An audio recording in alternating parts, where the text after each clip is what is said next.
अवैध खनन के मामले में अखिलेश यादव को सीबीआई समन पर सपा सांसद डिंपल यादव ने बड़ा बयान दिया है। डिंपल यादव ने कहा कि जो भाजपा से कड़े मुकाबले के लिए तैयार हैं, उसी श्रृंखला की ये एक कड़ी है।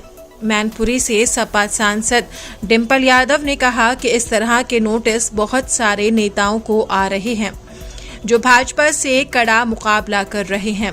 ये उसी श्रृंखला में एक कड़ी है। कह रहे हैं जो प्रकरण हुआ है कि सीबीआई का ये जो नोटिस आया है, तो मेरा मानना है कि इस तरह के नोटिसेस बहुत सारे नेताओं को आ रहे हैं जो भाजपा का कड़ा मुकाबला कर रहे हैं। तो ये उसी श्रृंखला में एक कड़ी है। डिंपल यादव ने कहा कि भाजपा जानती है कि आज देश की हालत क्या है। हमारा देश 1.5 लाख करोड़ के कर्ज में डूबा हुआ है। एयरपोर्ट और रेलवे बेचा जा रहा है। जहां गवर्नमेंट की सरकारी जमीनें होती हैं, उन्हें भी बड़े बड़े उद्योगपतियों को दिया जा रहा है। भाजपा जानती है कि आज देश की हालत क्या है। हमारा देश जो है वो 1.5 लाख करोड़ के कर्ज में डूबा हुआ है। जहां एयरपोर्ट बेचे जा रहे हैं, जहां रेलवेज बेची जा रही है, जहां जो गवर्नमेंट की जो सरकारी ज़मीनें होती है उनको बड़े बड़े उद्योगपतियों को बेचा जा रहा है। जहां हमारे युवाओं के जो पेपर दे के आते हैं, जो आशाएं जागृत होती है कि शायद अब नौकरी लग जाएगी, पेपर जानबूझ के लीक करा दिए जाते हैं जिससे कि युवाओं को नौकरी ना मिले।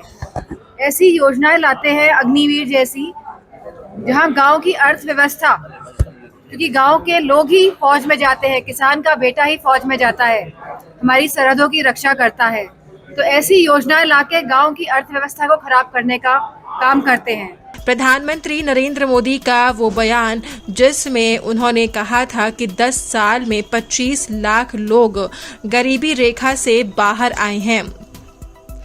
इस पर डिंपल यादव ने कहा कि एक तरफ वो कह रहे हैं कि हम 80 करोड़ लोगों को अनाज दे रहे हैं। ये किस तरह का कैलकुलेशन है, समझ से परे है। जहां वो एक तरफ कह रहे हैं कि 25 लाख लोग, भाजपा वाले कह रहे हैं कि गरीबी रेखा से बाहर आए हैं, वहीं वे कह रहे हैं कि हम 80 करोड़ लोगों को अनाज दे रहे हैं। तो ये किस तरह का कैलकुलेशन है, ये कुछ समझ के परे है। ओबीसी की पार्टी द्वारा मुस्लिम बाहुल्य क्षेत्र में 7 कैंडिडेट उतारे जाने पर डिंपल यादव ने कहा कि अगर ओवैसी की पार्टी राउंड द क्लॉक यानी कि लोगों के पास जाए और लोगों की समस्या सुने तो अच्छा होगा और उनकी पार्टी भी प्रोग्रेस करेगी। मेरा मानना है कि अगर जिन्होंने कैंडिडेट उतारे हैं, जो आप बात कह रहे हैं, अगर वो राउंड द क्लॉक का मतलब रोज लोगों से संपर्क बनाए, लोगों की बातें सुने, उनकी समस्याओं का समाधान करे तो अच्छा होगा। तो उनकी पार्टी भी प्रोग्रेस करेगी। ये चुनाव टाइम में जो आते हैं तो इससे कोई फर्क पड़ने वाला नहीं है।